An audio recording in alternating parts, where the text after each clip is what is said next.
y mi carga horaria está demasiado saturada. Excedo la cantidad de horas que como docente debo de tener, y entonces por eso es que no he podido participar activamente con ustedes. Pero en fin, vamos a ver lo que se pueda ver acerca de la anatomía del abdomen, que justamente es mi especialidad en el área quirúrgica. Esta cosa que no quiero usar. ¿Pues funciona esto?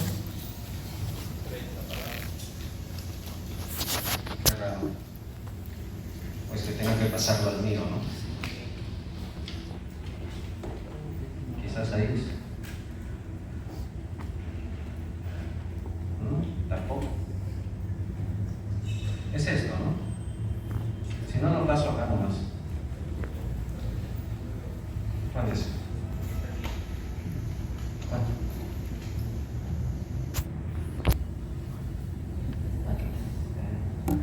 Ahora sí. Ya está ya.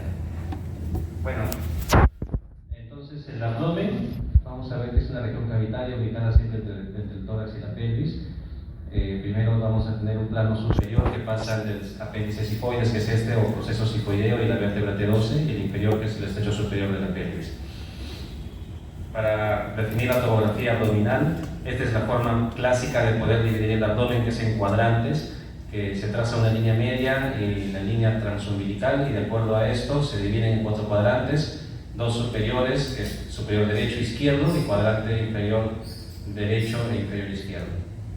También se puede dividir en 9 cuadrantes, y esta división en 9 cuadrantes es la que más se utiliza en la práctica clínica. Entonces se va a dividir justamente según las líneas medio-claviculares, que es la línea que se traza de la mitad de la clavícula hacia abajo, en primero hacia arriba en epigastrio, hipocondrio derecho, hipocondrio izquierdo, mesogastrio, que es la parte central, flanco derecho, flanco izquierdo, y hacia abajo hipogastrio, fosiliaca derecha y fosiliaca izquierda. Cada uno de estos cuadrantes va a contener determinados órganos intraabdominales. Entonces, cuando uno está en la práctica clínica, uno dice, bueno, entonces, por ejemplo, uno dice, en el hipocondrio derecho se encuentra el hígado, en el epigastrio también se encuentra parte del hígado, y en el hipocondrio izquierdo y parte del epigastrio se encuentra el estómago, por ejemplo. Para esto nos sirve esta división. Igual en el hipocondrio izquierdo se encuentra el vaso, por ejemplo, que aquí está el vaso, y que seguramente ya lo habrán visto en su práctica clínica, o perdón, acá en la práctica en el cadáver. Igual también nosotros usamos bastante lo que es la fosa ilíaca derecha para poder decir que ese nivel se encuentra el apéndice secal y el ciego, ¿no? Claro, siempre enfocando a la práctica clínica que hacemos. Ahora, esta es la división que se traza en la línea subcostal, la línea interespinosa y las líneas pararectales. Línea medioclavicular, línea transpilórica L1 y línea intertubercular. Estos son puntos dolorosos que se ven en la práctica clínica, que seguramente ya les han explicado un poco, que estos definen puntos dolorosos de la región, digamos, apendicular, y que primero se traza una línea del ombligo hacia la espina ilíaca anterosuperior, se divide en 3 tercios, y también la línea que va entre ambas espinas ilíacas anterosuperiores se divide también en 3 tercios, y se colocan estos puntos. En esta primera línea se colocan puntos dividiendo a esta línea en 3 partes iguales, y también un punto acá entre el tercio medio y el tercio lateral derecho de la línea que les estaba mencionando, y aquí se forma un triángulo. Este se llama el triángulo apendicular de Chufar, tiene ese nombre, y justamente en estas zonas donde se producen, digamos, la mayoría de dolores del apéndice secal, ¿no? Para cuando alguien puede tener la patología de apendicitis, ¿no? Y cada uno tiene estos nombres. Este es el punto de McBurney, por ejemplo, el punto de Morris y el punto de Lance, ¿no? Bueno, eso es un tema aparte. Ahora vamos a hablar sobre la pared abdominal, que vamos a entender que existe una pared abdominal anterior, adelante, y posterior o lumbar. Y lo que viene a ser la pared anterolateral en realidad implica la parte anterior, la línea media donde se encuentra el músculo recto anterior mayor, y también la parte lateral donde se encuentra el músculo oblicuo mayor, oblicuo menor y transverso.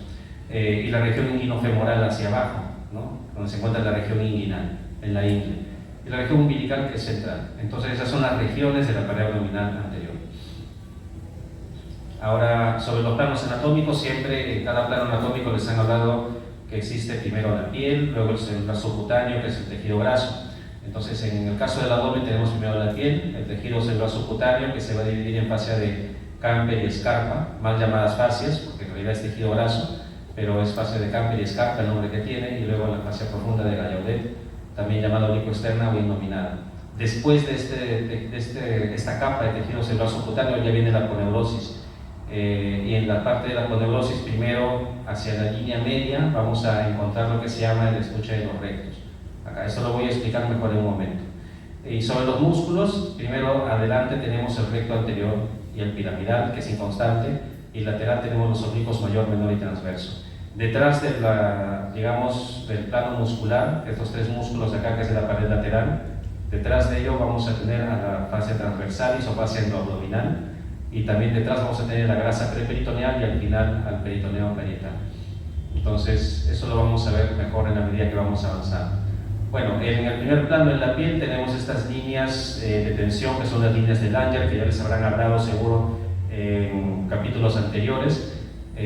Donde se ven mejor las líneas de Langer es en la parte anterior del cuello, acá estas líneas que todos tenemos, y que estas líneas tienen como aplicación principal cuando se va a hacer alguna cirugía, se corta o las incisiones se hacen a través de las líneas de Langer para, digamos, que sea un poco más estética la cirugía, ¿no? De eso es lo que se trata, ¿no? Ahora, luego tenemos en el siguiente plano el plano muscular, en donde acá estamos viendo, este viene a ser el estuche de los rectos, la hoja anterior del estuche de los rectos. Para que se entienda qué quiere decir esto, fácilmente debemos tener presente que este músculo que se encuentra en la línea media, que es el recto anterior mayor, no tiene aponeurosis propia, tiene aponeurosis prestada, entre comillas prestada. ¿Prestada de quién? De los músculos laterales. Entonces, si acá tenemos el oblicuo mayor, por ejemplo, los tres músculos que están acá, el oblicuo mayor, el oblicuo menor y el transverso, cada una va a tener una aponeurosis, una superficial y una profunda. Y esas aponeurosis van a formar el estuche de los rectos, van a cubrir por delante el recto anterior y también por detrás al recto anterior mayor. Bien, entonces van a formar la aponeurosis del recto anterior mayor, porque como les decía, el recto anterior no tiene aponeurosis propia, tiene aponeurosis prestadas de los músculos laterales y que forman la hoja anterior y la hoja posterior del estuche. Entonces, si acá seguimos avanzando, vemos también, pues acá ya tenemos en un plano un poco más profundo, ¿no? Ahora vamos a ver, este es el recto anterior mayor, que ya no estamos viendo en este caso la hoja anterior del estuche de los rectos, se ha retirado, y acá se ve la hoja posterior del estuche de los rectos. En esta visión de este lado, de su lado izquierdo o lado derecho del dibujo, vemos que no hay hoja anterior del estuche de los rectos, se ve de frente el músculo, y en esta otra vista se ha retirado el recto anterior para poder ver la hoja posterior del estuche de los rectos. Ahora, existe algo que se llama formación del estuche de los rectos. Para que se forme el estuche de los rectos es distinto en los 3/4 superiores del abdomen y en el cuarto inferior del abdomen.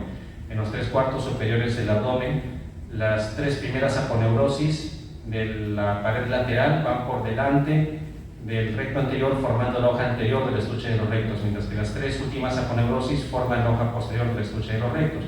En el cuarto inferior del abdomen, las 6 aponeurosis van por delante, formando la hoja anterior del estuche, y por detrás, la hoja posterior del estuche de los rectos, no hay ninguna aponeurosis, solamente hay fascia transversalis y peritoneo. Entonces, por eso es que acá se ve diferente. A esta transición de aponeurosis entre los 3/4 superiores y el cuarto inferior se le llama arco de Douglas, y seguramente les habrán gustado en la práctica eso, el arco de Douglas. Es la transición de aponeurosis en la hoja posterior del estuche de los rectos. Ahora, acá, bueno, se ve el músculo piramidal, que como les digo, no se ve siempre. No sé si lo hayan visto en la práctica, pero no siempre se ve el piramidal. Este es el músculo oblicuo externo, oblicuo mayor. Tengan presente la forma, la distribución de sus fibras. El oblicuo mayor, oblicuo externo, tiene las fibras que van de afuera hacia adentro, de lateral a medial, y también de arriba hacia abajo se describe, como si uno colocara la mano dentro de un bolsillo, como se ve, ¿no?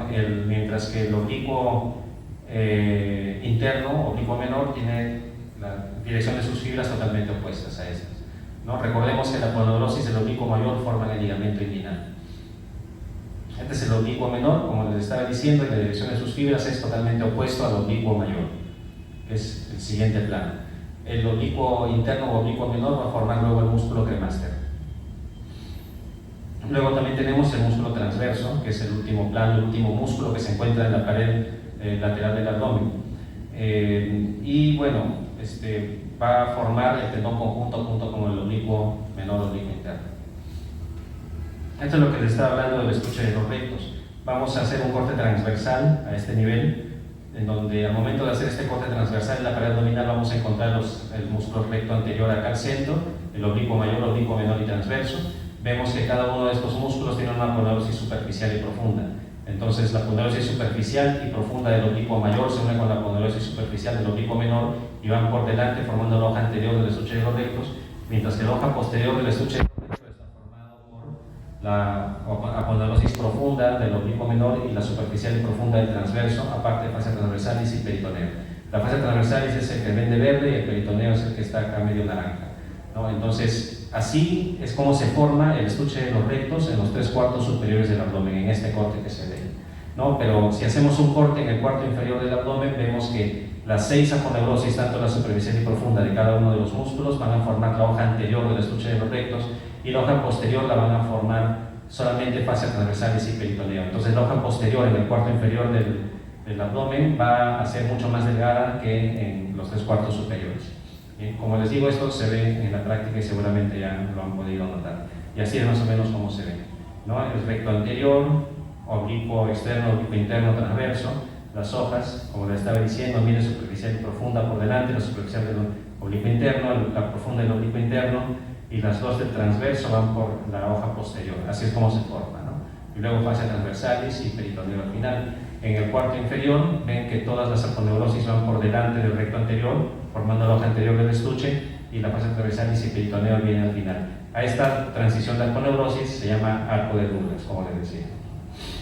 Ahora vamos a ver esta parte de irrigación de la pared abdominal. Entonces, la irrigación de la pared abdominal, para que tengan presente primero, para no aburrirlos mucho en este tema, en la parte, digamos, más alta vemos que la está dando la arteria epigástica superior, básicamente. En la parte, digamos, más lateral, en la parte más lateral va a estar dado por las últimas ramas intercostales y también anastomosis con las lumbares.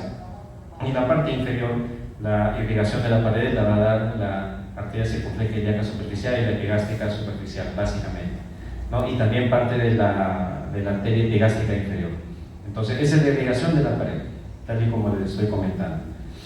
Ahora vamos a ver esta parte de la región inguinal para ya pasar a otro tema.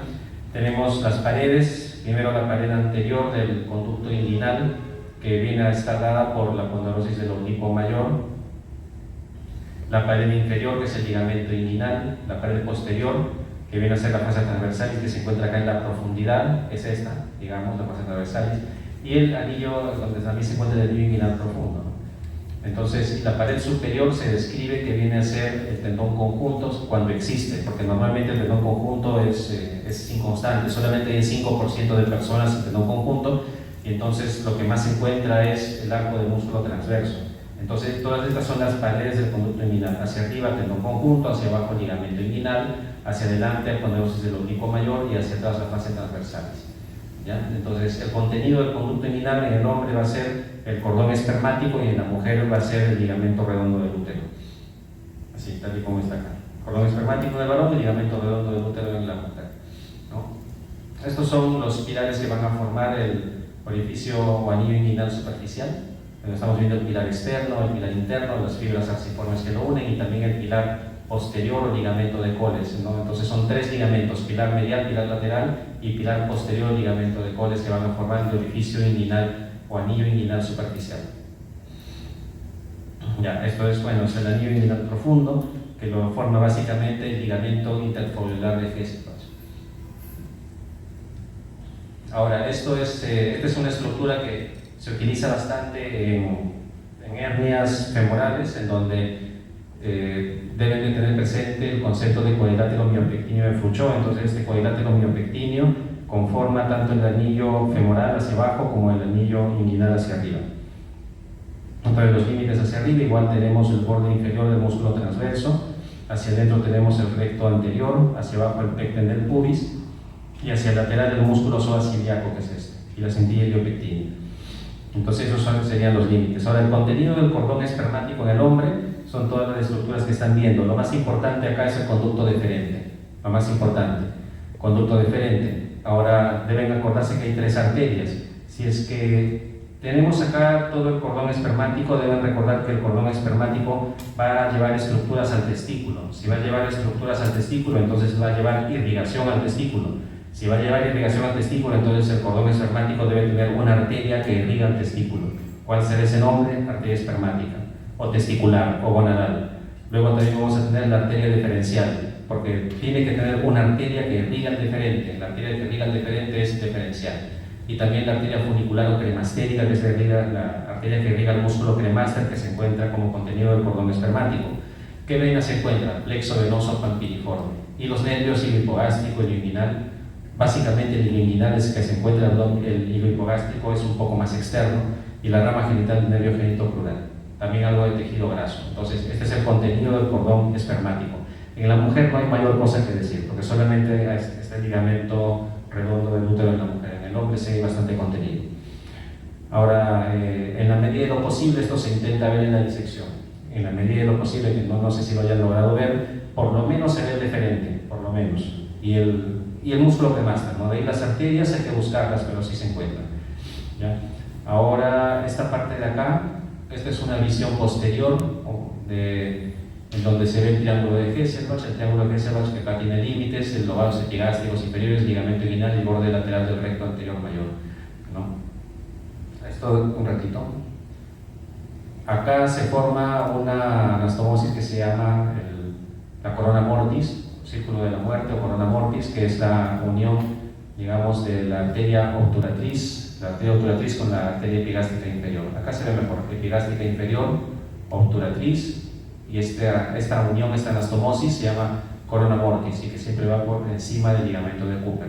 Esto tiene una razón de ser, ¿no? Esto se llama así porque hay cirugías en donde cuando se operan hernias inguinales se tiene que fijar una malla siempre en el ligamento de Cooper, en esta zona, y se tiene que colocar un punto acá. Entonces, como tengo que colocar un punto acá, tengo que fijarme que no haya esta arteria, si no me lesiono la arteria. Entonces hay que ver bien.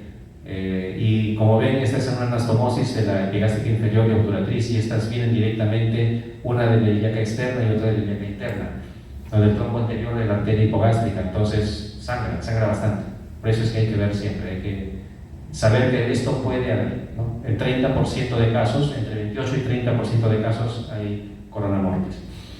¿Ya? Esta es una visión también algo posterior que se llama triángulo del dolor.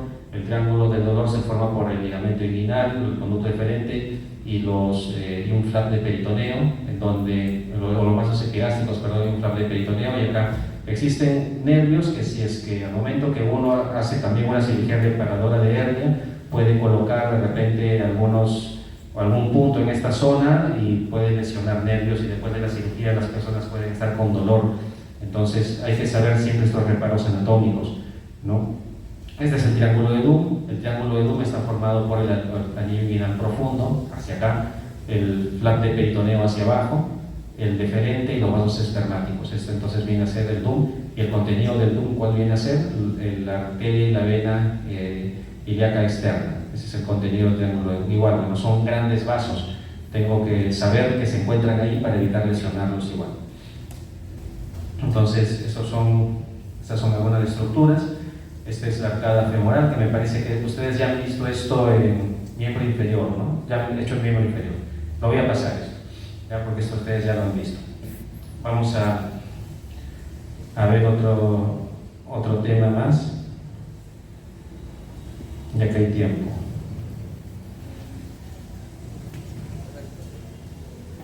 Vamos a ver por acá arriba. Estómago. Algo de estómago.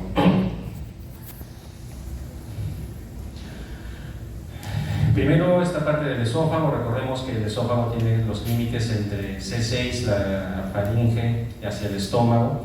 Conduce al estómago el bolo alimenticio y tiene porciones: la porción cervical, torácica y abdominal. Bien, lo que nos interesa acá es la parte abdominal, básicamente. También existen constricciones, la constricción cricoidea que da con el cartílago cricoides, la broncoaórtica y la diafragmática. Ahora, lo que nos corresponde a nosotros más, existen distancias entre los incisivos, digamos, y el cricoides, que normalmente suele ser 15 centímetros, hacia la escotadura yugular, existen 3 a 5 centímetros del anterior y a 18 a 22 centímetros hacia el diafragma. De ahí hacia el orificio gástrico, 3 a 6 centímetros más. En total, desde los incisivos hasta el orificio gástrico suele medir entre 38 a 40 centímetros. Bien, esto nos ayuda si es que de repente se quiere introducir algún tipo de implemento desde la boca hasta el estómago. Que se puede hacer así, se puede hacer de repente, no sé, algún tipo de sonda, alguna sonda en especial, una sonda gástrica, o desde la nariz hasta el estómago se ponen sondas nasogástricas, o si es que de repente se va a hacer un procedimiento endoscópico, se coloca el endoscopio de la boca hacia el estómago y se tiene que saber cuánto mide. Entonces mide entre 38 a 40 centímetros. Incluso los mismos endoscopios tienen medida a lo largo de todo el tubo del endoscopio. Entonces, si alguna vez han visto un endoscopio, tiene una medida, ¿no? Entonces tienen rayitas en donde dice cuánto mide y el mismo médico, el gastroenterólogo, cuando está haciendo la endoscopía, tiene que describir a cuántos centímetros se encuentra, digamos, de la arcada dentaria, de los incisivos, el orificio gástrico.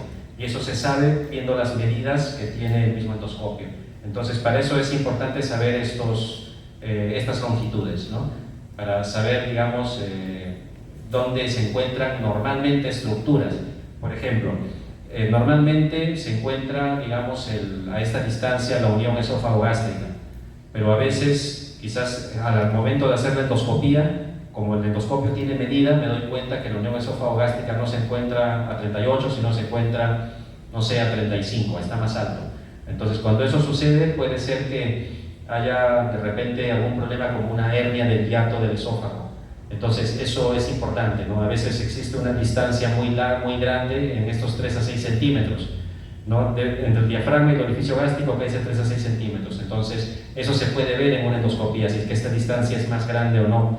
Si es que esta distancia es más grande, entonces también puede ser una hernia del hiato del esófago. Para eso es importante saber esto. Y como les digo, todas esas medidas están en los equipos que se utilizan para hacer endoscopías y para hacer ese tipo de procedimientos. Ahora, vamos a ver, el esófago abdominal va a tener relaciones, como por ejemplo el hiato del esófago, el pilar derecho del diafragma, se encuentra a 1 centímetro a la izquierda de la línea media, el esófago abdominal, y las relaciones anteriores vienen a ser el lóbulo izquierdo del hígado, el lóbulo triangular, el ligamento triangular izquierdo, el nervio vago anterior, y las posteriores vienen a ser el pilar izquierdo del diafragma, que acá no se ve, la arteria diafragmática inferior y el nervio vago posterior. Bueno, esta es un poco de histología, lo voy a pasar. Acá se ve la unión esófago-gástrica, por ejemplo. Voy a pasar esto, que es un poco de histología. Acá, por ejemplo, se ve lo que les estaba comentando del endoscopio, ¿no? Cómo ingresa de la boca hasta el estómago. Y acá este endoscopio, como les digo, tiene una longitud y se ve esta transición, esta unión esófago-gástrica al momento de realizar una endoscopía. Vamos a ver la irrigación, entonces, de esta parte del esófago. El esófago va a tener irrigación primero hacia arriba por intermedio de las arterias tiroideas inferiores, ramas de la aorta, y la parte abdominal del esófago, que es lo que nos interesa, está dada por la arteria gástrica izquierda y la arteria diafragmática inferior. Entonces, estas dos arterias irrigan el esófago abdominal, la gástrica izquierda y la diafragmática inferior. El drenaje venoso es el plexo submucoso que se encuentra a este nivel, también el plexo esofágico, ¿no? Continúo. La inervación a través de la cadena simpática, el nervio vago, el décimo percraneal y el plexo muscular de Auerbach, también el plexo submucoso de Meissner. Entonces es inervación. El estómago, vemos acá cuál es la definición, es la porción dilatada del intestino medio del embrión, que es el sitio de transformación de los alimentos en quimo. Las consideraciones generales, la ubicación, como les decía, es epigastrio y hipocondrio izquierdo, tiene forma de J. Las dimensiones son de 25 por 12 por 8 y la capacidad en promedio 1300 mililitros. Ustedes van a encontrar en algunos libros entre 1000 y 1500. Bueno, en promedio es 1300 mililitros, la capacidad del estómago.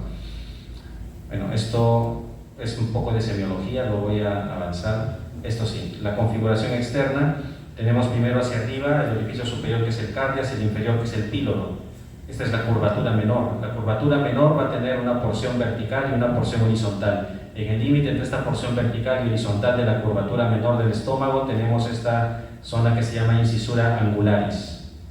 Y también igual en la curvatura mayor existe una porción, digamos un fondo primero, una porción vertical y una porción horizontal, idéntico, o muy parecido en todo caso. Hacia arriba tenemos el ángulo de His y digamos desde este orificio superior del cardia se traza una línea transversal y hacia arriba es fondo, el fondo del estómago. Lo abajo es el cuerpo va a llegar hasta el límite entre la porción vertical y horizontal de la curvatura menor y la curvatura mayor, donde se encuentra la incisura angular y se va a trazar una línea oblicua y hacia ahí va a ser el cuerpo. De ahí el antro del estómago es distal a esa línea imaginaria que les dije que se está trazando. Y luego ya viene el píloro, que viene a ser entre 1 a 2 centímetros proximal y distal del esfínter pilórico, donde se encuentra el canal pilórico o píloro. Entonces recuerden que esta parte es el fondo del estómago, cuerpo, antro, píloro. Ahora tenemos a este nivel lo que viene a ser el epiplón, una modificación del peritoneo que va del estómago al hígado, que es el epiplón menor, que se va a tener partes, ¿no? Una pars condensa, una pars flácida que se encuentra al centro y la pars pediculada, ¿no? O ligamento hepatoduodenal. Estas son las tres partes que tiene el epiplón menor, que ya les habrán mostrado en la práctica. Este es el epiplón mayor, que es una modificación del peritoneo también y que va de la curvatura mayor hacia el colon transverso, o epiplón gastropólico también se le llama. Este es el epiplón gastroesplénico, que va del estómago hacia el vaso. Ahora vamos a ver esta parte del estómago. Bueno, esto también tiene una capa longitudinal externa, circular media, oblicuo interna. Esto lo voy a pasar porque es también histología. Este repliegue mucoso que se encuentra a este nivel se le llama válvula de Uvarov. Esto sí quizás no recordarse el nombre, sino saber que acá existe una estructura, un repliegue mucoso que funciona como si fuera una válvula, ¿no? Entre comillas, porque no funciona siempre del todo, ¿no? Se describe que es una forma mecánica de poder impedir el reflujo gastroesofágico. Entonces, no sé si alguno de ustedes alguna vez ha probado después o ha intentado después de comer, intentarse poner de cabeza. Es un poco raro, no creo que alguien haga eso, ¿no? Pero si lo intentan hacer, en teoría no tendría por qué regresarse los alimentos. No tendría por qué, porque existe este repliegue mucoso que funciona como una válvula. Entonces, si ustedes comen y se paran de cabeza, no tendría por qué sucederles eso, no tendría por qué regresarse todo, salvo que tengan esta válvula de Uvarov un poco incompetente. Si es que eso sucede, entonces ahí sí podría regresarse todo. Hagan la prueba. Si de repente han ido a Cangallo, alguno de ustedes, hagan la prueba en un rato de hacerlo, ¿no? Y van a ver si se regresa algo. Pero esta es una forma de evitar el reflujo, una forma mecánica, porque existe un sistema antirreflujo en donde existen muchos elementos, como por ejemplo existe acá los elementos esofagogástricos, como es el esfínter esofágico, el esfínter del cardias, esta zona que no les expliqué mucho, que es la usada de Jefferson, el ángulo de His, la válvula de Uvarov. Existen muchas estructuras que forman parte del sistema antirreflujo, ¿no? Como también el hiato esofágico, lámina de Weiner-Barthélemy, son muchas estructuras. Ahora vamos a ver las relaciones anteriores del estómago y las posteriores también. En las anteriores tenemos el hígado, el diafragma. Hacia las relaciones posteriores vamos a tener el vaso, porque está volteado, entonces el vaso estaría hasta acá, diafragma, suprarrenal, riñón, páncreas, el marco colónico también. Las partes del estómago que ya les estaba describiendo un poco, de la incisura angular y se traza una línea que es el fondo, de la incisura del cardias hacia arriba es el fondo, la incisura angular hacia arriba el cuerpo, el surco intermedio, que es una estructura un poco complicada de ver, pero de ahí hacia esa línea de la incisura angular existe el antro y distal el píloro. Existe también una división quirúrgica, porque esta es una división anatómica. La división quirúrgica es que la curvatura menor se divide en 3/3 y la mayor en 3/3 también, y se van a unir estos puntos de los 3/3 y va a dar un estómago superior, un estómago medio y un estómago inferior. Entonces, división anatómica, división quirúrgica.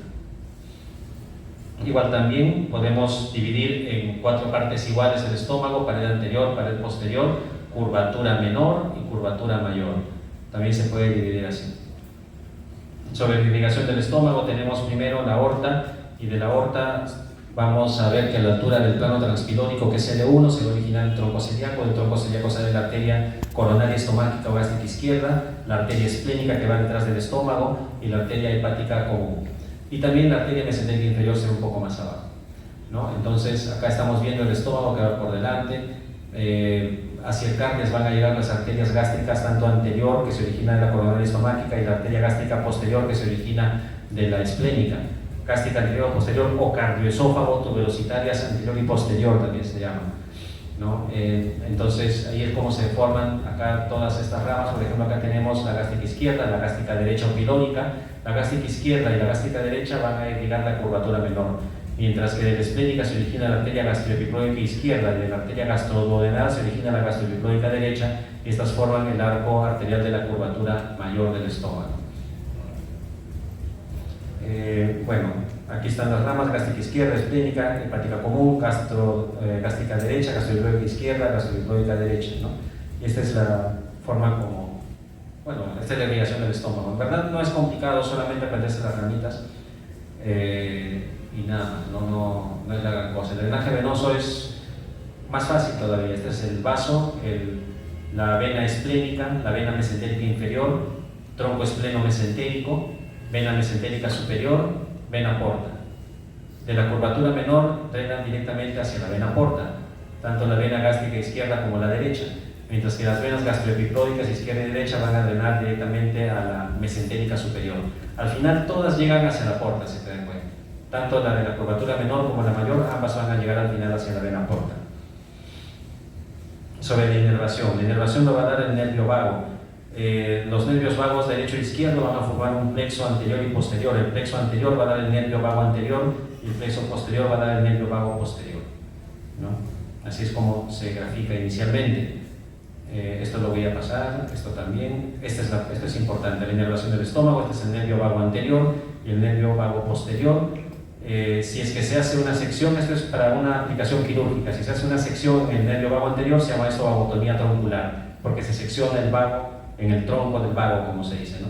Y luego seguimos y va a dar el nervio vago anterior la rama hepática, que va a dar inervación a la cápsula de Gleason del hígado, y luego también va a dar el vago posterior la rama celíaca. Una vez que da tanto el anterior como el posterior estas ramas, va a continuar, o en esta zona que sigue se va a llamar el nervio de la tardiet anterior y posterior. Si es que se hace una sección en los nervios de la tardiet anterior y posterior, esto se llama vagotomía selectiva, ¿ya? Ahora, de la rama hepática también sale la rama pilórica, que va a dar inervación al píloro. Y vamos a tener también acá, por la tardiet anterior, la pata de cuervo anterior. Esto se llama pata de cuervo, ¿ya? Es diferente a lo que vieron en miembro inferior, la unión de los tendones, ¿no? Del semitendinoso, sartorio, recto interno. ¿Se acuerdan que se llamaba pata de ganso? Eso es diferente, esto es pata de cuervo. Me dirán, pero es un cuervo, es un ganso, me da igual decir lo mismo. No, nosotros en anatomía somos muy exquisitos, ¿no?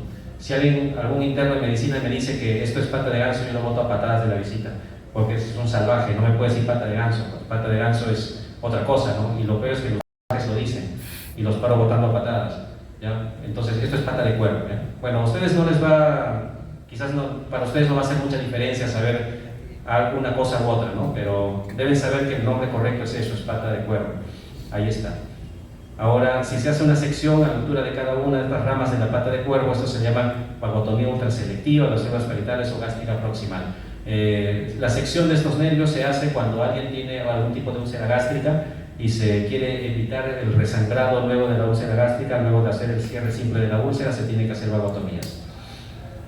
Igual también existe una rama del vago posterior que va hacia el fondo del estómago, que se llama el nervio criminal de Grassi o asesino de Grassi, que también se llama así porque se describe que es el responsable del resangrado cuando a alguien se le hace una cirugía de, no sé, de úlcera gástrica y vuelven a sangrar, es porque no se ha seccionado este nervio, ¿no? Eso es lo que se describe. La tardiet posterior también y pata de cuervo posterior esta. Bien, esto es la disección, el tronco del vago anterior, que ya lo han visto. Ahora, esta parte lo voy a avanzar un poquito porque esto es muy complejo, ¿ya? Esto de acá es para que ustedes tengan presente que existen ganglios, estructuras o hay adenopatías o ganglios alrededor del estómago. Estas adenopatías sirven, o digamos la utilidad de saber que existen las adenopatías es porque cuando alguien tiene cáncer de estómago hay que retirar estos ganglios linfáticos. Por ejemplo, ¿no? Vamos a ver, hay grupos, ¿no? Acá hay más de 20 grupos. El grupo 1 se llama paracardial derecho porque está a la derecha del cardias. Hay grupo 2 que está a la izquierda del cardias, que es el paracardial izquierdo. El grupo 3 que hasta tiene subdivisiones desde la curvatura menor. El 4 es de la curvatura mayor. Ven que también tiene subdivisiones. El 5 es el suprapilórico y el 6 es el infrapilórico, ¿no? Esto es para que tengan presente que existen grupos ganglionares y estos grupos ganglionares tienen que retirarse cuando uno hace una cirugía de cáncer gástrico. Tienen que retirarse una cantidad determinada porque también no es necesario retirar todos los grupos ganglionares. Hay muchos, ¿no? Que se los voy a ir avanzando acá. Normalmente se retiran unos entre los 11 o 12 primeros. Cuando ya existe invasión de los ganglios a partir del grupo 13 y 14A, ya se dice que son ganglios metastásicos, ¿no? Y ya en realidad no tiene mayor sentido retirar esos ganglios cuando ya son metastásicos, ¿ya? Entonces, para que tengan presente todo lo que se estudia, ¿no? Sobre todo los que se dedican a la parte de cáncer. Voy a avanzar, ¿ya? Entonces es estómago.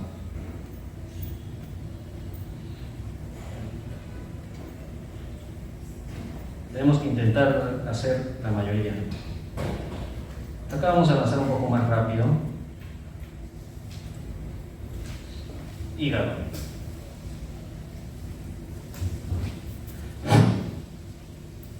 ¿Estoy corriendo? No.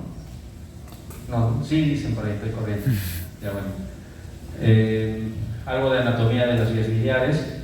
Esto es para que se ubiquen. Estómago, hígado, vía biliar. La vía biliar se divide en vía biliar principal y vía biliar accesoria.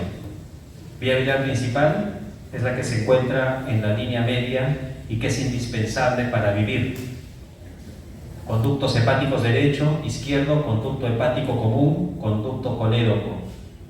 Otra vez repito, conductos hepáticos derecho, izquierdo, conducto hepático común, conducto colédoco. Eso es vía biliar principal, lo que acabo de decir. Y es indispensable para la vida. Si es que a alguien le seccionan la vía biliar principal, se va a morir en unas semanas o meses. ¿Ya? Eso es así. Se mueren por colangitis, se ponen amarillos, ¿no? Y eso sucede cuando a alguien le hacen una cirugía de la vesícula y de repente les seccionan la vía biliar principal por X motivos, no sé, de repente era una cirugía muy difícil, el paciente tenía una anatomía que no se identificaba bien, o simplemente el cirujano es un salvaje y se lo voló. Puede ser, no sabemos, ¿ya? Y esta es la vía biliar accesoria o secundaria también. Accesoria o secundaria. ¿Cuál es la vía biliar accesoria o secundaria? Vesícula biliar y conducto cístico. Vesícula biliar y conducto cístico. Se llama accesoria o secundaria porque no es indispensable para vivir. ¿Cuántos de ustedes de repente tendrán cálculos en la vesícula y no lo saben? Se describe que entre el 10 a 20% de la población mundial tiene cálculos en la vesícula. Entonces, alguien de ustedes lo tiene. Si no tiene dolores en el hipocondrio derecho, quizás les vendrá de acá un tiempo, ¿ya? Pero alguno de ustedes lo debe tener y me avisan para operarles. Baratito nomás les dejo. No, mentira, les voy a cobrar caro. Los ingenieros ganan bien.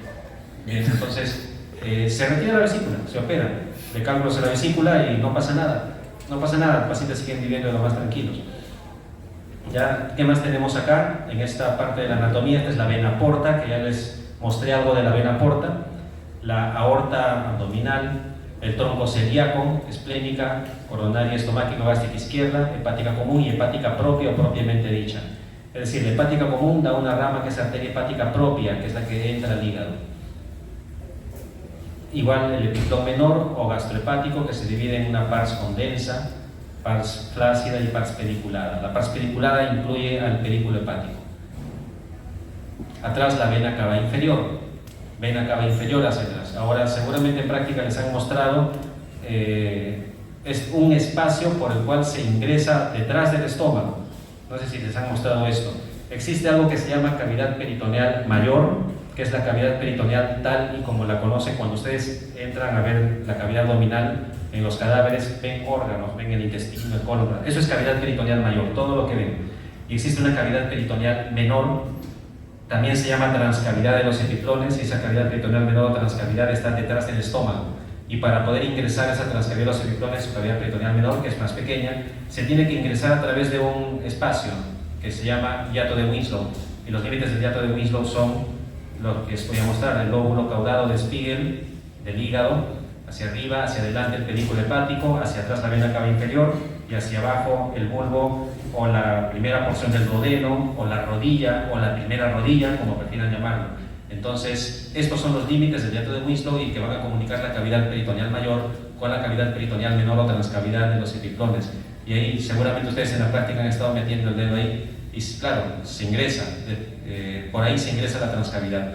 Y esto tiene muchas aplicaciones, tanto en la parte quirúrgica, digamos, sobre todo en la parte quirúrgica tiene muchas aplicaciones esto. Ahora, hablemos un poco sobre la anatomía del hígado. El peso es el que estamos viendo, 1400 a 1800 gramos. Las dimensiones, tiene un diámetro transversal promedio de 20 a 23 centímetros y su diámetro anteroposterior de 10 a 12.5, es decir, es más o menos la mitad del otro diámetro. Aquí estamos viendo las relaciones, cómo es que se ubican. Siempre deben recordar que el hígado, como está en el lado derecho, puede llegar hasta más o menos el quinto arco costal, quinto al séptimo arco costal, puede llegar así. Entonces, si es que a alguien de repente le ponen un cuchillo por acá, por el quinto arco costal, pueden lesionar el hígado, porque está alto, está hacia arriba. A pesar que es tórax, lo pueden lesionar, ¿no? Y el vaso lo pueden lesionar entre el 9º y 11º arco costal en el lado izquierdo, porque el vaso está más abajo. Entonces, esto debe tener presente. Siempre el hígado está un poco más arriba. Los medios de fijación del hígado vienen a ser, primero, el ligamento coronario hacia arriba, ligamento coronario, el ligamento triangular izquierdo, ligamento triangular derecho, ligamento falciforme, que en su borde libre va el ligamento redondo, ligamento teres. Esos son los medios de fijación, pero el que es más importante viene a ser la vena cava inferior.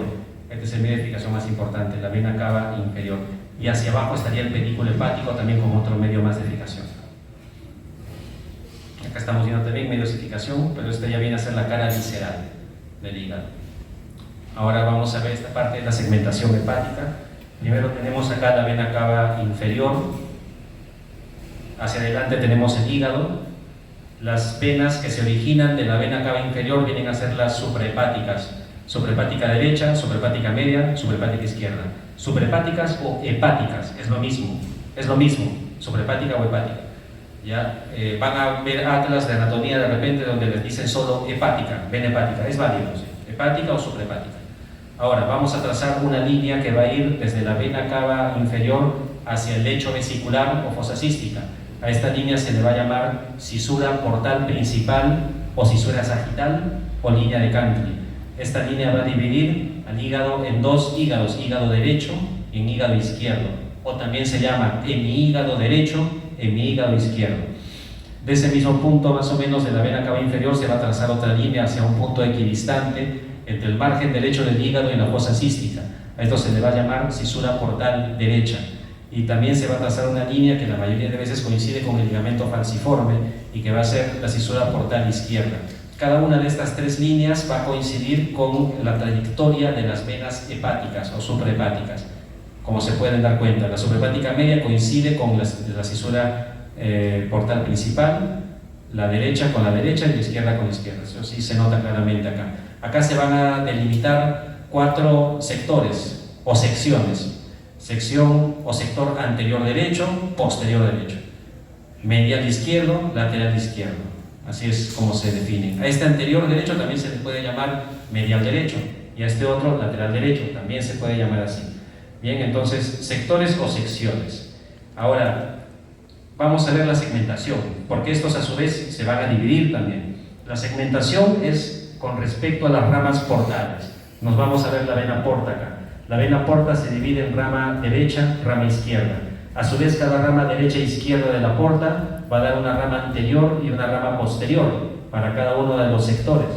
Y cada rama anterior y posterior va a dar una rama superior e inferior. En el momento en que estas ramas anterior y posterior dan una rama superior e inferior, se va a dividir cada uno de estos sectores en dos.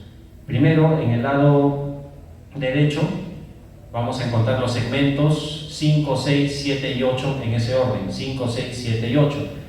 En el lado izquierdo, segmento 4, que se divide en 4A, 4B, y en este lado, segmento 2, segmento 3, ¿no? Así más o menos como se ve. Bueno, esta es una vista de la parte, digamos, de la parte posterior. Así como se ve, 5, 6, 7, 8, 4, o 4A, 4B, 2 y 3.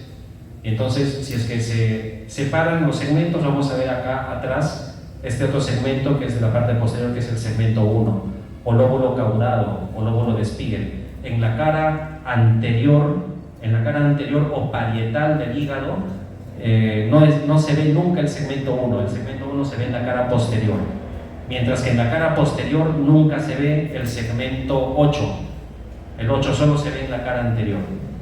Acá vemos una visión posterior de la cara, o la cara posterior o visceral del hígado, en donde se empieza a enumerar en sentido antihorario, empezando del lóbulo caudado, que es este, o segmento 1. Se enumera 2, 3, 4, 5, 6 y 7. No hay segmento 8 en la cara posterior. Bien, a veces se pregunta, ¿no? Decimos la fosa cística o fosa vesicular, donde se encuentra la vesícula biliar, que es esta, se encuentra entre qué segmento, segmento 4 y segmento 5, podría ser. Ahora, acá ubicamos, todo este es el lóbulo caudado, y el lóbulo caudado se va a dividir en proceso caudado, un caudado izquierdo, un caudado derecho, y acá tenemos, como ustedes están viendo, la vena cava inferior y un ligamento que lo cubre, que es el ligamento cavo-hepático, que también le llaman ligamento de Macucci, ¿no? Tiene nombres así epónimos, ¿no? Como siempre. Ahora creo que esta parte de acá la voy a avanzar, porque esto es de aplicación. Vamos a ver más adelante.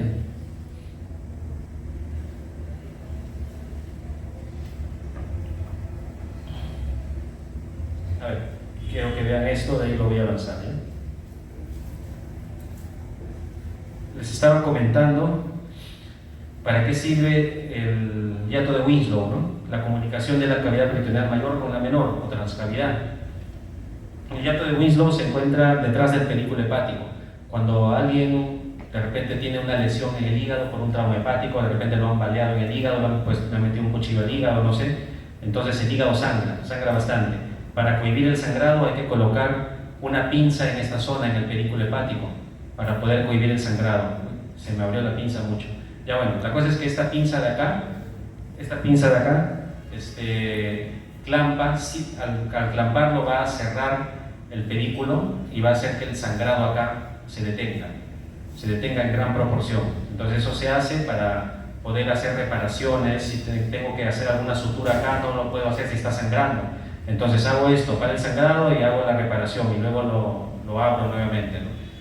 Se puede hacer 15 minutos eso, ¿no? Esto normalmente uno en la emergencia lo hace con el dedo nomás, porque si está sangrando, entonces meto los dedos y lo tapo, el pedículo hepático, y para el sangrado. O le digo al residente, pon tu dedo, lo llamo al interno, pon tu dedo ahí, ¿no? Tápalo mientras yo empiezo a suturar el hígado o a reparar algo. Hay instrumentos para esto, sí, pero bueno, cuando se hacen resecciones hepáticas formales, pero para emergencia no. En emergencia nunca tenemos instrumentos a la mano. Sería bueno que haya, ¿no? Porque eso, como le digo, no hay instrumentos a la mano para eso. Para eso creo que están ustedes, ¿no?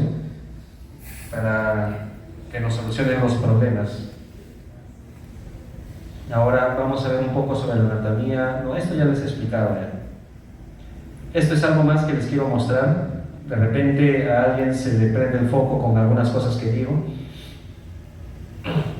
Les estaba hablando de la cirugía de vesícula, de la colecistectomía, que cuando uno hace una cirugía de vesícula, puede ser que por algún motivo en especial se lesione la vía biliar principal, y si se lesiona la vía biliar principal, lo condeno al paciente a fallecer en unos meses por cirrosis biliar, por X motivos, por colangitis.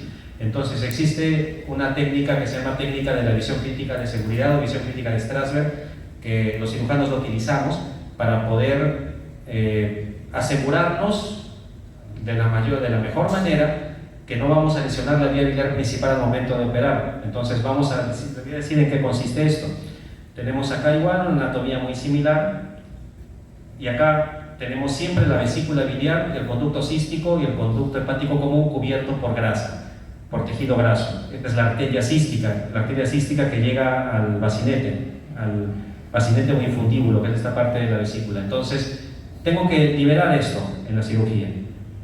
Entonces, más o menos así, hay instrumentos X que ya existen, con lo que se diseca fácilmente y se libera esta zona. Entonces, acá yo voy a tener, miren, lo que se llama triángulo de Carnot, que les habrán explicado. El triángulo de Carnot se forma por el conducto hepático común, el conducto cístico y la arteria cística. Y hacia atrás tenemos el triángulo hepatocístico, triángulo de Boudet, que tiene como límites el hepático común, conducto cístico, borde del hígado. El contenido de ese triángulo hepatocístico de Boudet es la arteria cística. Entonces, esta técnica para evitar lesionar la vía biliar principal, que es esta, consiste en ¿qué? Consiste en disecar estas ventanas, estas dos ventanas. Si es que yo diseco estas dos ventanas bien, yo tengo la seguridad que esta es la arteria cística y este es el conducto cístico. Pero ustedes me dirán, pero qué fácil está eso, ¿no? O sea, ¿cómo lo voy a lesionar si lo diseco bien? Me voy a dar cuenta qué es cada cosa. No es tan fácil, porque existen muchas variantes anatómicas en la anatomía de la vía biliar. Hace poco vi un conducto hepático derecho que llegaba casi junto con el conducto cístico, abajo.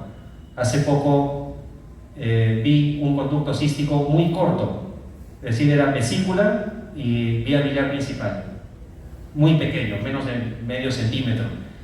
Suceden esas cosas, o a veces hay conductos hepáticos aberrantes. Un conducto hepático aberrante es uno que puede, digamos, originarse del conducto cístico hacia el hígado, ¿no? Es decir, hay anomalías anatómicas bastantes. Cuando uno hace esta disección bien hecha, estas anomalías, por más que existan anomalías anatómicas, nunca lesionan la vía biliar. O no es que nunca, la probabilidad es bajísima de poder lesionar la vía biliar si es que hago bien esta disección.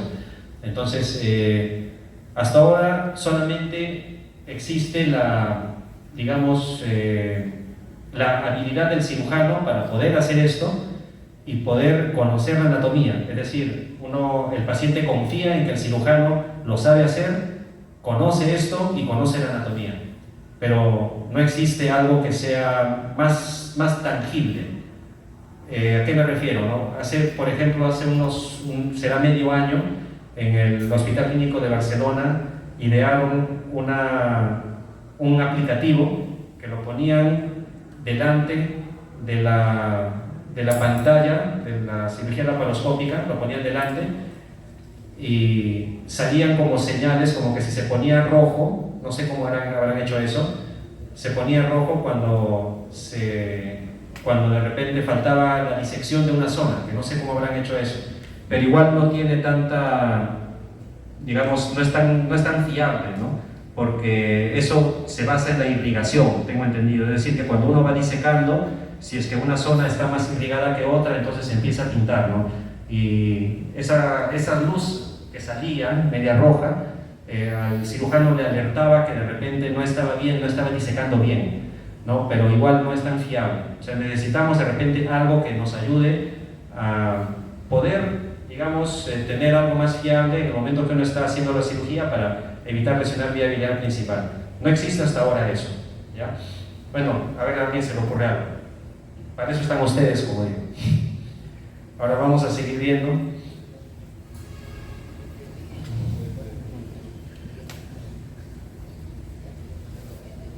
Y yo creo que acá ya acabamos. Es 1:20, estamos con el tiempo, está bien.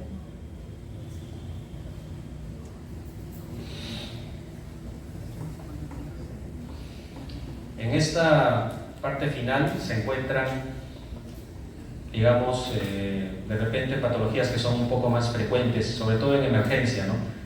La patología más frecuente es la apendicitis, por eso es que hablo que acá vamos a hablar algo de apéndice, de repente a alguien se le ocurre algo en especial también, ¿ya? Y después del apéndice está la vesícula, que es lo más frecuente en cuanto a patologías. Esto lo voy a pasar un poquito, que es la división del intestino, que es una correlación embriológica que divide, digamos, el intestino en un intestino anterior, medio y posterior. Esta parte también seguramente lo han visto un poco en práctica, si es que lo han notado. Son fosas que existen, digamos, en esta zona, por ejemplo, la fosa duodenal superior, fosa duodenal inferior, la fosa paraduodenal. Esta fosa paraduodenal también se le llama fosa de Lanza, ¿no? Y a veces se forman hernias internas en esta zona. El intestino puede introducirse acá formando la hernia paraduodenal de Lanza, ¿no? Son patologías especiales que hay. Entonces este es el yeyuno ilium, y que como tiene una gran longitud, siempre es que se encuentra así medio sinuoso, ¿no? Este es el mesenterio, que es el meso del, digamos, del yeyuno ilium, del intestino delgado, que va a mantener fijo al intestino hacia la pared abdominal. Un poco de la configuración. Esta es una variante que viene a ser el divertículo iliar o divertículo de Meckel, que se encuentra en el ilium. También puede inflamarse, al igual que el apéndice, cuando existe, claro. 2 a 6% solamente se presenta. Ahora, existen diferencias entre el yeyuno ilium, por ejemplo. Acá estamos viendo que primero, antes de ver esas diferencias, la constitución anatómica, que vienen a ser 3 capas, que viene a ser primero la mucosa, la muscular y la serosa, que esto sobre todo es más histológico. Ven estos pliegues, se llaman pliegues circulares de Kertering o válvulas condimentes, ¿no? Estas de acá, que seguro lo han visto en la práctica. Ahora, normalmente uno piensa que el intestino tiene una disposición caótica, ¿no? Por todos lados, así más medio cerebroide se ve. Eso no es así. Sí tiene una disposición ordenada. Pero ¿esto qué va a estar ordenado? ¿Estás loco? No, sí, está ordenado. Y lo siguen mirando y no lo ven ordenado. La verdad que yo también no lo veo ordenado ahí, ¿ya? Pero sí tiene un orden. Entonces, ¿cómo es el orden de esto, no? Normalmente, primero las asas que se encuentran a este nivel, las yeyunales, tienen una disposición horizontal, inicialmente, horizontal, excepto la primera asa yeyunal, que es esta, que es vertical.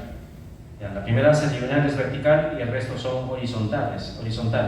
Luego llegan al ilium y las asas iliares son verticales, excepto la última asa ilial, que es horizontal. Ya, la última asa ilial es horizontal. Ahora, ¿esto sirve para algo? Anatómicamente sí, para poderlo describir. En la cirugía, algunos cirujanos dicen que cuando se saca todo el intestino y luego lo vuelvo a poner, tengo que volverlo a poner en la misma disposición. Pero déjenme decirles que eso no sirve para nada, ¿no? Porque en realidad tenemos un peristaltismo que si yo meto el intestino en cualquier posición se va a reacomodar, ¿no? Pero algunos cirujanos lo hacen, no sé por qué, debe ser su creencia, ¿no? Pero sí, existe una disposición normal que por el peristaltismo solo se acomoda el intestino así. El mesenterio, como les decía, es el meso del intestino delgado que es una modificación del peritoneo que une el intestino a la pared abdominal. Y así es como se ve. Este es el mesenterio que cubre el intestino y lo une a la pared abdominal y siempre tiene una buena irrigación. Entonces, paso por acá. Esta es la raíz del mesenterio, que va más o menos desde a la altura más o menos de L2 del ángulo duodeno-yeyunal, se extiende de izquierda a derecha, de arriba hacia abajo, hacia la articulación sacroiliaca derecha, en líneas de 15-18 centímetros. La raíz del mesenterio, ahí se inserta el mesenterio. Igual acá también, esta es la raíz del mesenterio, todo esto es el mesenterio, este es un corte sagital, y esta es la arteria mesentérica superior, que se está introduciendo hacia el mesenterio. Igual acá para que tengan presente, entonces este es el peritoneo que cubre también la serosa que está cubriendo el intestino y la arteria mesentérica superior, lo que representa a ese vaso mesentérico.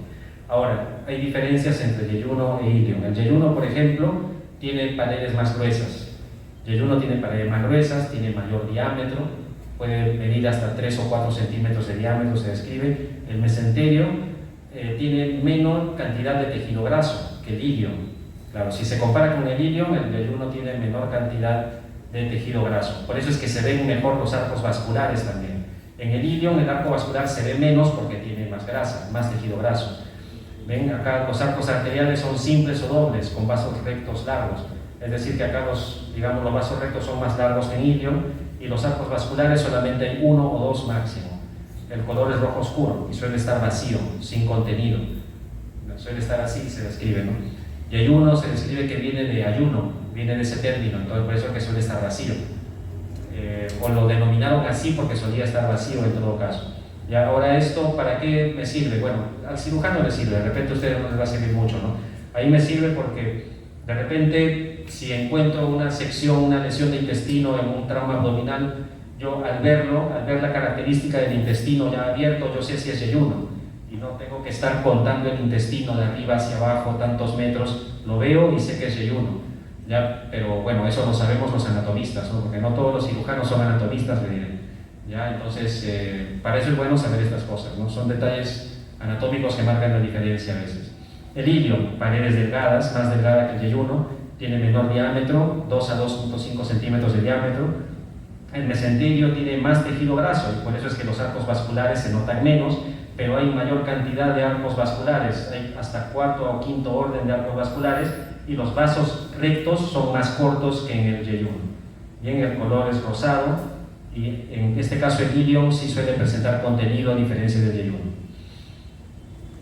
Ahora vemos acá el colon. Primero tenemos el ciego, el colon ascendente, transverso, descendente, sigmoides, el recto y el ano finalmente. Estas son las medidas estándar que tiene el colon en general. Este es el apéndice secal. Ahora hablemos un poco del ciego y el apéndice. El ciego, normalmente miren, el apéndice se encuentra en donde se encuentra el ciego. El ciego puede estar en cualquiera de estas ubicaciones que ven, desde el hipocondrio derecho hacia la fosa ilíaca derecha, o incluso cuando a veces hay una patología que los órganos están invertidos, que se llama stitus inversus. Entonces, en esos casos, a veces el hígado se encuentra en el lado izquierdo y también el apéndice está en el lado izquierdo, que es muy raro. Solo una vez operé a alguien con el apéndice en el lado izquierdo, de ahí nunca más he vuelto a ver un caso así. ¿Ya? Es muy raro. Pero en donde se encuentra el ciego, se encuentra el apéndice. Eso deben tenerlo claro. Es muy frecuente también ver ciegos, un ciego que se encuentre cerca del hígado, por el ángulo hepático. Si es que es así, entonces el apéndice se encuentra en el ángulo hepático. No se encuentra acá en la fosa ilíaca derecha. Lo normal es que esté en la fosa ilíaca derecha. Entonces, este es el ciego. Ven ustedes la orientación, que tiene, digamos, una tenia anterior o libre, las tenias posteriores, que es una posterolateral, y una posteromedial. El apéndice, recuerden que está implantado en la carne inferior medial del ciego, a 2 a 3 centímetros del orificio ileal, y mide en promedio 9 centímetros. En promedio. Y recuerden que de la implantación del apéndice parten las 3 tenias. Ahora, esto es para poder clasificar el apéndice. El apéndice, digamos, este es el apéndice, ¿ven? Este es el mesoapéndice. En el borde libre del mesoapéndice discurre la arteria apendicular, que es rama de la arteria ileocólica. En la base del apéndice se van a trazar 2 líneas, dos ejes, un eje vertical, uno horizontal, y con respecto a estos 2 ejes se describe la posición del apéndice.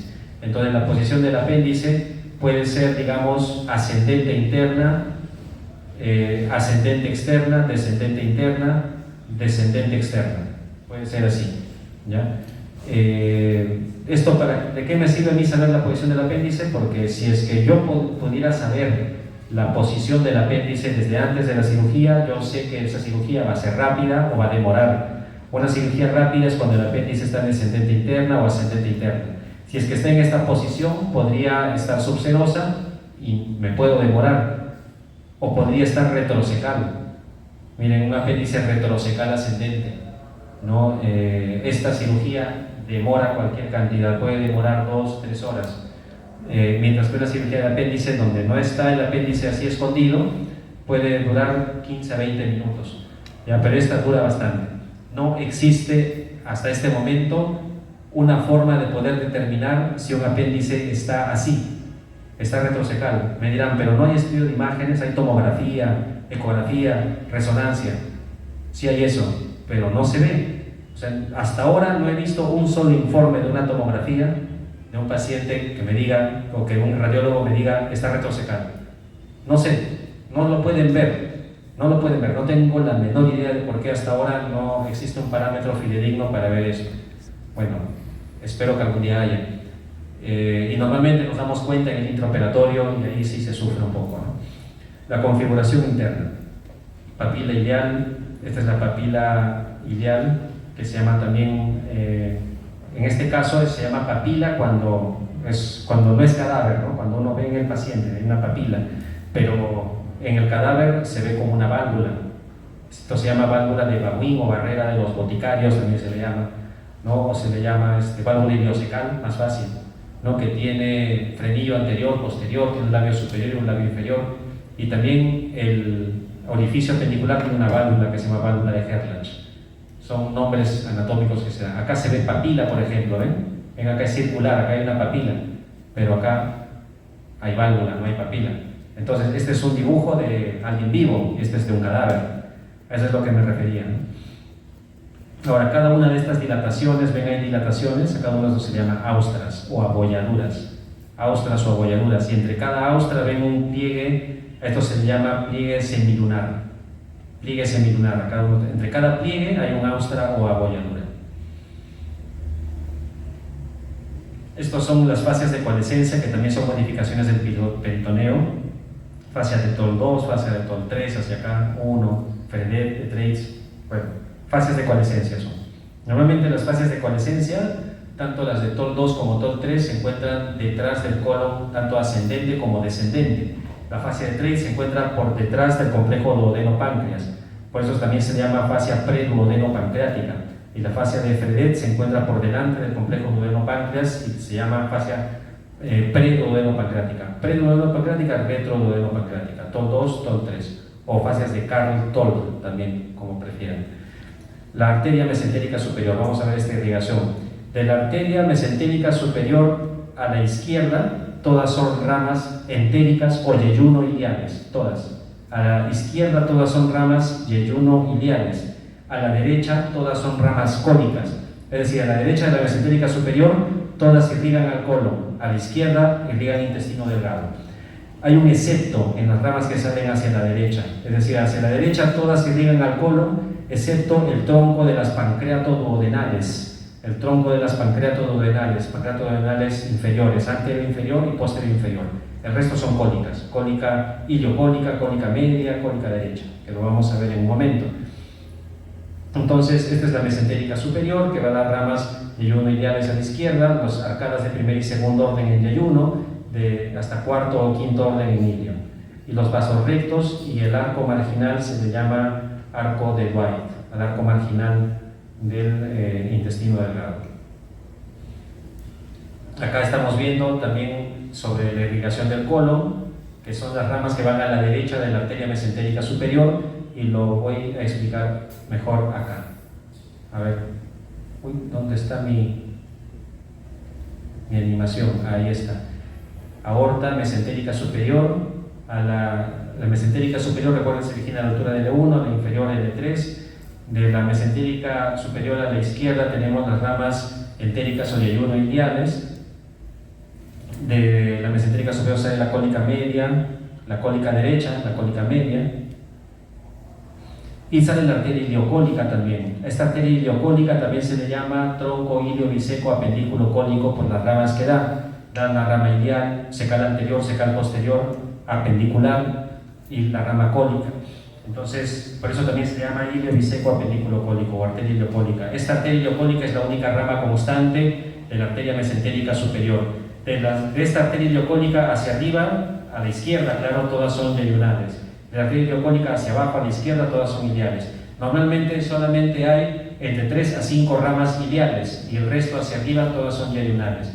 Y esas ramas yeyunales iliales a la izquierda varían con respecto al origen de la iliocólica, siempre. Entonces, por acá seguimos. Esto se le llama arco avascular de Treves, que es la unión de la rama ilial o arteria ilial recurrente que se origina de la iliocólica con la última rama ilial de la mesentérica superior. Miren acá la arteria apendicular que llega al borde libre del mesoapéndice.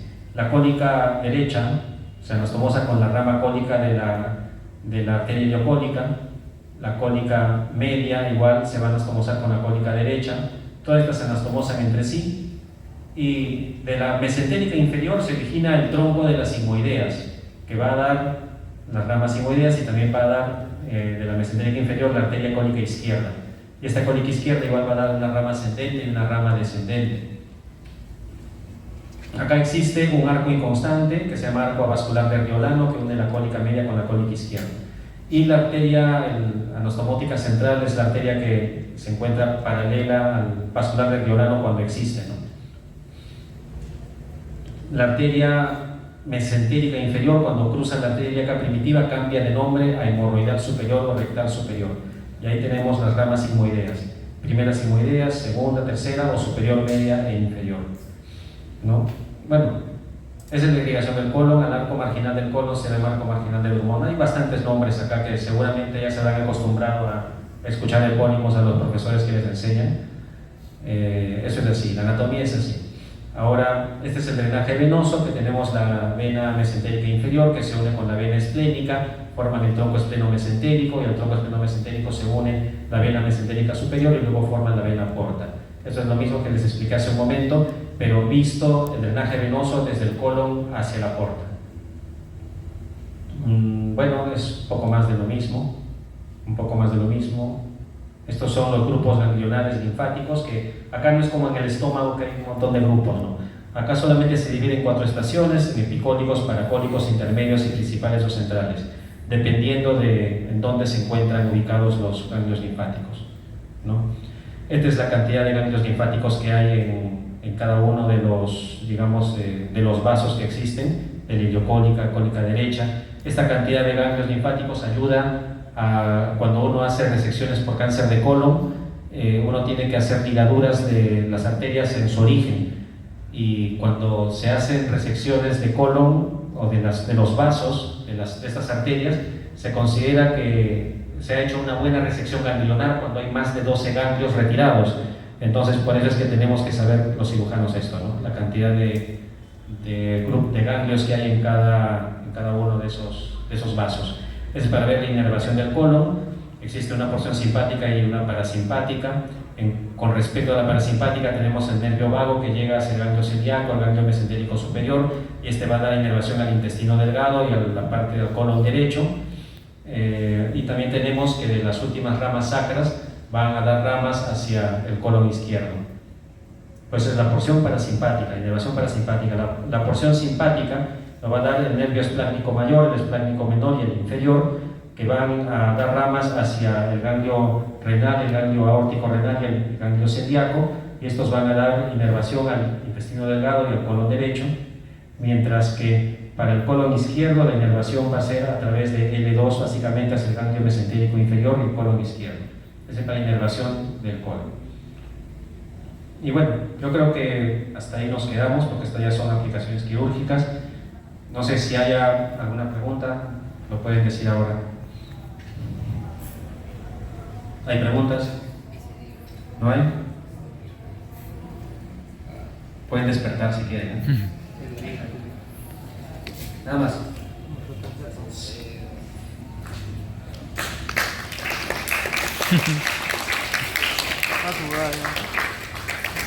Vale.